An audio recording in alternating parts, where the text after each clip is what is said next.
So we have a lot of ways to involve volunteers here through meal prep in our kitchens or on our food trucks or in our gardens, working in our gardens. For a time, we had a pretty strong relationship with a nonprofit that was placing, it was like a halfway house for men and women coming out of incarceration. And they lived there, and this nonprofit provided a host of services trying to get these folks into employment, which is very hard if you have a felony on your record. But they had some mandatory community service that they were required to complete, and a lot of them really loved doing it on a weekly or sometimes 2 times a week maybe basis here in our kitchens at this site. And so we got to know a lot of men, mostly through the years, as they would spend 2 to 3 months with us every week, coming in and doing meal prep. And, some were super chatty, and some were extremely reserved, and some you could just see that there was just so much pain.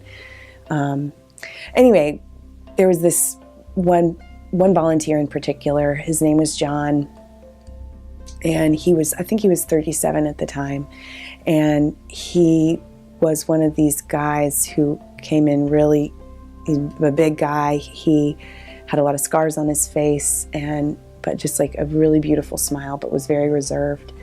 And we started to get to know John a little bit, and he kept coming every Tuesday, every Wednesday, each week.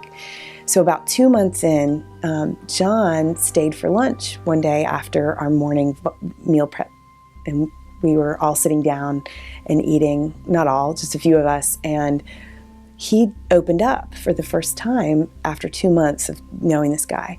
And he said to one of my colleagues, he was like, the first day I walked in here, all I wanted was,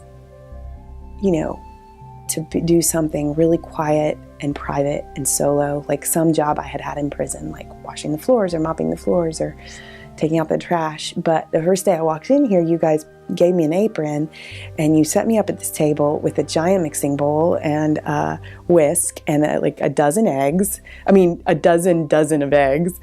And a recipe that said, okay, John, you're making bread pudding for 100 people.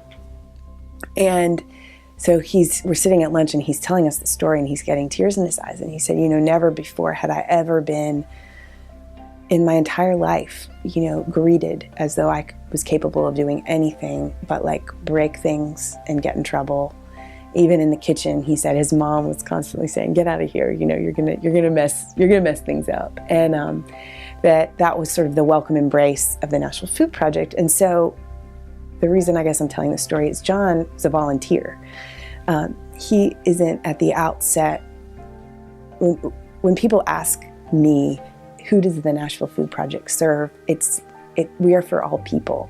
There is room for healing, not just on the receiving end of our programs, but at every part of this. And the idea that transformation happens not just for those who receive meals or get to grow food in their gardens and take it home to their families, but for the people who are involved in the actual doing of this work, the human power that is love in its most, purest tangible form, that there's healing all along the way. And we're not a church, and we don't claim to save people, but that is as much that bringing people together in that way, where we're all.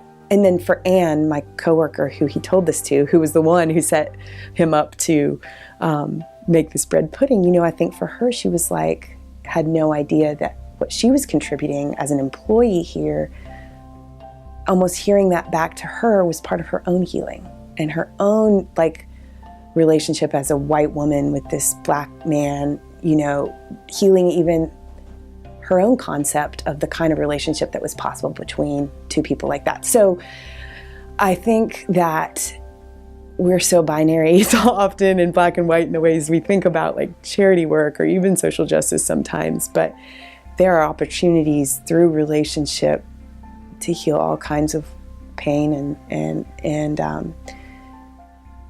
I feel like all of life in every interaction, and maybe I've never even thought about it this way, but really is an invitation to healing. There is always this invitation to either cause more pain or be a healing presence and reflection of God's love in the world. And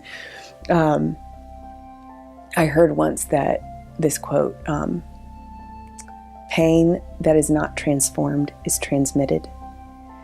And I don't know if that's like Richard Rohr or Carl Jung, or I think it's Richard Rohr. Pain that is not transformed is transmitted. And so I think about our programs, there is so much pain, there is so much suffering. God didn't promise us a world without that. But if we can be a place for that kind of transformation for all people, any person, I think that's what I want to be about. The word health at its root is related to a whole host of other words. Holy, hallowed, hail, whole. And, if anything, that should just indicate to us that health really is membership, and health really is belonging to the whole of creation.